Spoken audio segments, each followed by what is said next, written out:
Now what you know, now you know. And knowing is half the battle. Okay, so this one's my personal favourite out of the entire box set.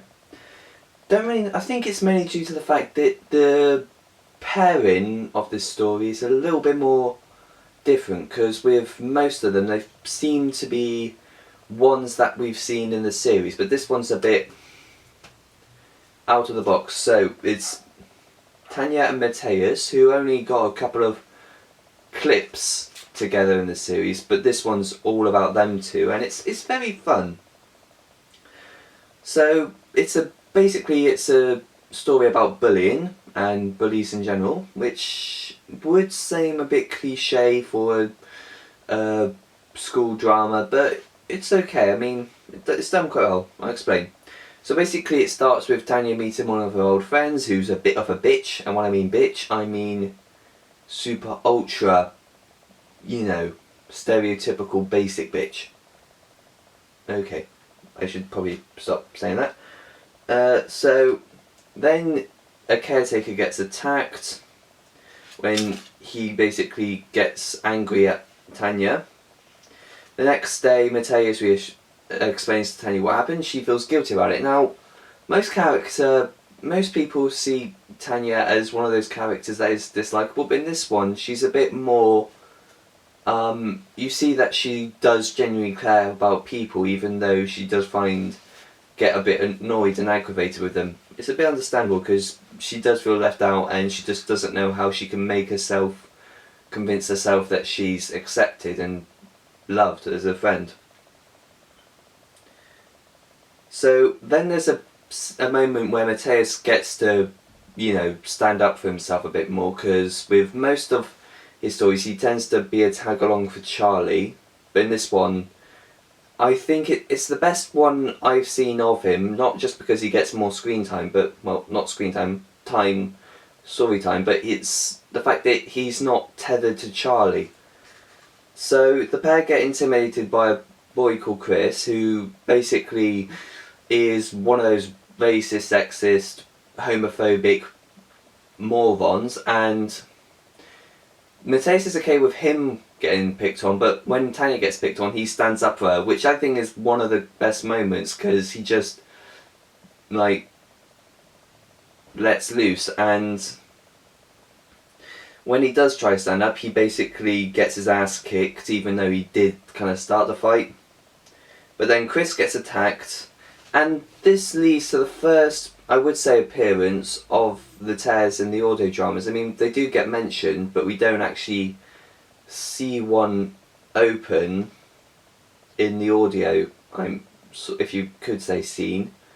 I don't know, maybe there was a moment, maybe not. If you know for sure, leave in the comments just to remind me. So then the staff try to keep the incident covered up, possibly a connection to the governors, like in the series.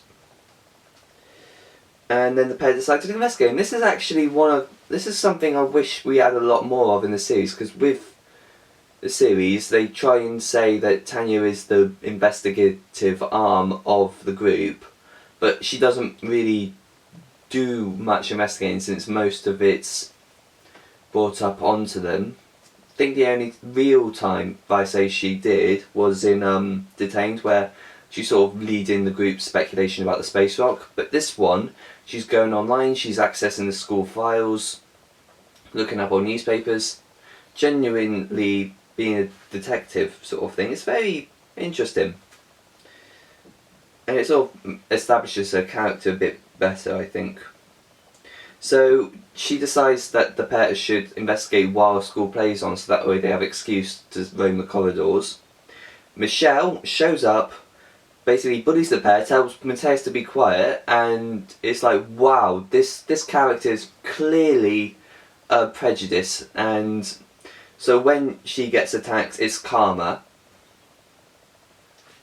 But Mateus manages to get a picture of said attacker, and it turns out it's a schoolboy, which, like I said with Everyone Loves Reagan, it's good that we get a bit more of this, that it's students being the bad guys as well as random creatures coming through the tears. It's a good. They should have. I wish the series was longer, because in that way we could have had a bit more of a mixture. So they find out the connection is everyone who's been attacked is a bully, and the reason why. I'm getting a bit ahead of myself, so I'm checking notes. Because this one's a one with I've got a lot more to say about it, because I follow it. It's quite simple but fun story. So they decide to finish the investigation themselves, and they find out. So they try and dig up some records, but this leads to one of the surprisingly the only reference to the Hartnell era, to the Unearthly Child, when Tanya suggests that 2 teachers and a schoolgirl went missing in 1963, which everyone knows as the pilot episode of Doctor Who. I think they should have gotten a couple more in the series, but I'm glad that they decided to go the route of that it was more its own thing rather than just another Doctor Who spin-off. So they discover the boy is Peter Dillard, who went missing in 1963, but his mother spent her whole life searching for him until she died in 2003, and they speculate that Peter fell through the tear and is now back for revenge. So there's this moment where they try to think of who's going to be the next person that Peter is going after, and they realise that there's so many bullies and people bullying people for no particular reason that the only way they could do it is use themselves as bait. And it sort of like reflects the modern standing on that there are still bullies, but it's just the fact that it could be over minor things, it could be prejudices, it could be just the fact that they are different.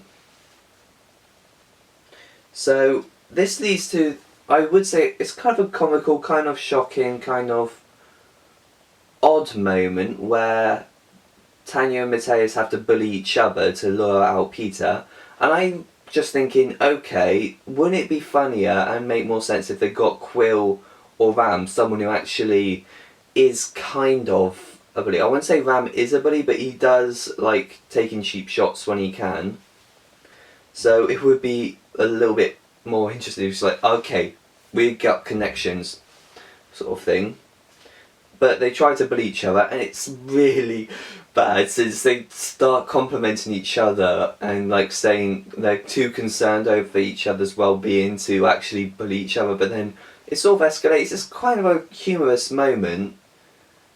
I wouldn't say I don't know what to say about it, because it could be kind of controversial, because it's sort of like encouraging bullying. I don't know. I mean, it's a very serious subject, bullying, and I don't know about the idea of comedic, but I do find it funny.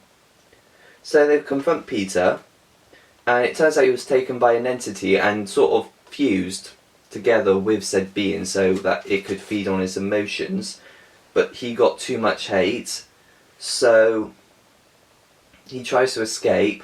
They follow him through the tear, which I think is a good idea, but then they manage to convince him to return the victims and they themselves return home.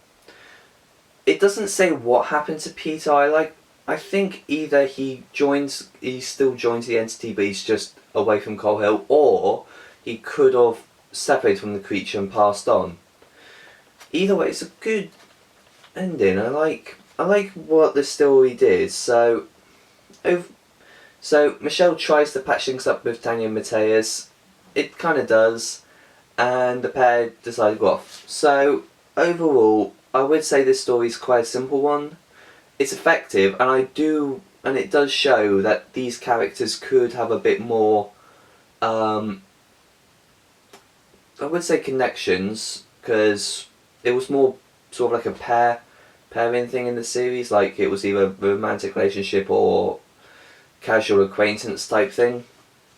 In this one, you see Tanya and Matthias as friends who see themselves as outsiders, and it's kind of a good way to see them bond over their differences to everyone else. Excuse me. So I would say that with these audio dramas, I do wish there was more of all 6 of them together, but I do like the fact that they decided to focus on 2 or 3, so that way we could get some more individual development rather than group. Which leads on into our final audio drama.